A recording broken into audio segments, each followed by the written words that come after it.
તો ગાંધીનગરમાં ટાઇફોઇડના કેસમાં સતત વધારો જોવા મળી રહ્યો છે। પાટનગરમાં વધતા ટાઇફોઇડના કેસથી ચિંતા વધી છે। 55 બાળકો સહિત કુલ 70 થી વધુ ટાઇફોઇડના કેસ નોંધાયા છે। પીવાના પાણીની પાઇપલાઇન સાથે ડ્રેનેજ લાઇન મિશ્ર થયાની ફરિયાદ ઉઠી છે। નેશનલ માનવ અધિકાર પંચે સરકારના મુખ્ય સચિવને નોટિસ ફટકારી છે। રાષ્ટ્રીય માનવ અધિકાર પંચે સરકાર પાસે અહેવાલ માંગ્યો છે। તે ગુજરાત સરકારના આરોગ્ય વિભાગે પગલાં લીધેલા છે। વધુ વિગતો સાથે associate editor Arun Shah phone line પર જોડાઈ ગયા છે। જે અરુણ, પાટનગરમાં ટાઇફોઇડના કેસ સતત વધી રહ્યા છે, શું વિગત? ચોક્કસ રીતે કહી શકાય કે ગુજરાતના પાટનગર ગાંધીનગરમાં ગત સપ્તાહથી જે રીતે ટાઇફોઇડનો પ્રસરાવ થયો છે ને ખાસ કરીને કેસો હજુ પણ આજની તારીખમાં પણ દિન પ્રતિદિન વધતા જાય છે। તેના સંદર્ભમાં રાષ્ટ્રીય માનવ અધિકાર પંચે આની ગંભીર નોંધ લીધી છે।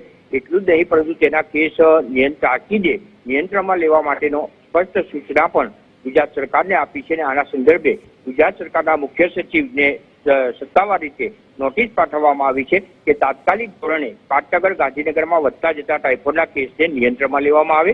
આગામી 2 સપ્તાહમાં તેનો સંદર્ભે સરકારે લીધેલા પગલાં અંગે તેમજ વર્તમાન સ્થિતિ અંગે જે માહિતી હોય તે સંપૂર્ણ માહિતી રજૂ કરવા માટે પણ અલ્ટિમેટમ રાષ્ટ્રીય માનવ અધિકાર પંચ તરફથી આપવામાં આવી છે। બીજી બાજુ જોઈએ તો ખાસ કરીને જે આ ટાઇફોઇડનું કારણ છે તેના સંદર્ભે પીવાના પાણીની પાઇપલાઇન તેમજ ડ્રેનેજ લાઇન બંને મિશ્રિત થઈ જતા આ રોગચાળો વધુને વધુ વકરતો હોવાની માહિતી મળી છે।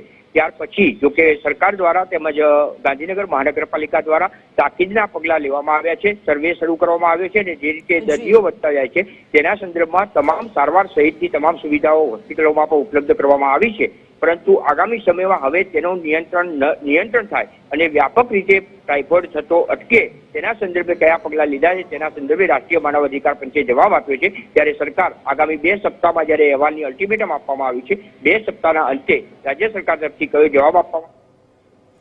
અરુણ, વિગત બદલ આપનો આભાર।